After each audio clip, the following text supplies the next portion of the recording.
உங்கள் தந்திவன் தொலைக்காட்சியில் சின்ன திரையின் சிங்க பெண்கள் மாலை 7 முதல் 8 மணி வரை காணத் தவறாதீர்கள்.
தனது மனைவி ஆர்த்தியை பிரிவதாக நேற்று நடிகர் ஜெயம் ரவி அறிக்கை வாயிலாக தெரிவித்திருந்தார். இந்த நிலையில் மனைவியிடமிருந்து விவாகரத்து கோரி நடிகர் ஜெயம் ரவி சென்னை குடும்ப நல நீதிமன்றத்தில் மனு தாக்கல் செய்திருக்கிறார். இது குறித்தான முழு விவரங்களோடு இணைகிறார் நமது செய்தியாளர் சுரேஷ். வணக்கம் சுரேஷ்.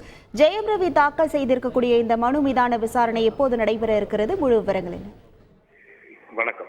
பிரபல நடிகரான ஜெயம் ரவி நேற்று தன்னுடைய மனைவியை பிரிவதாக அறிவித்திருந்தார்.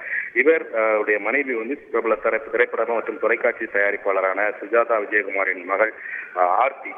இவர்கள் இருவரும் காதலித்து கடந்த 2009ஆம் ஆண்டு திருமணம் செய்து கொண்டார்கள். இருவருக்கும் 2 மகன்கள் இருக்கிறார்கள். 15 ஆண்டு கால திருமண உறவில் இருவருக்கும் இடையில கருப்பு வேறுபாடு ஏற்பட்ட காரணத்தினால் இருவரும் பிரிந்து வாழ்கிறார்கள். இந்த நிலையில் தான் அவர்கள் தன் மனைவியை பிரிவதாக நடிகர் ஜெயம் ரவி அறிவித்திருந்தார். அந்த பின்னணியில் மனைவியிடமிருந்து விவாகரத்து வழங்க வேண்டும் என்ற கோரிக்கையுடன் சென்னை குடும்ப நல நீதிமன்றத்தில் ஜெயம் ரவி தரப்பில் மனு தாக்கல் செய்யப்பட்டிருக்கிறது. அந்த மனுவில் 2009ஆம் ஆண்டு நடந்த தங்களுடைய திருமணத்தை ரத்து செய்ய வேண்டும் என்று அவர் கோரிக்கை விடுத்திருக்கிறார்.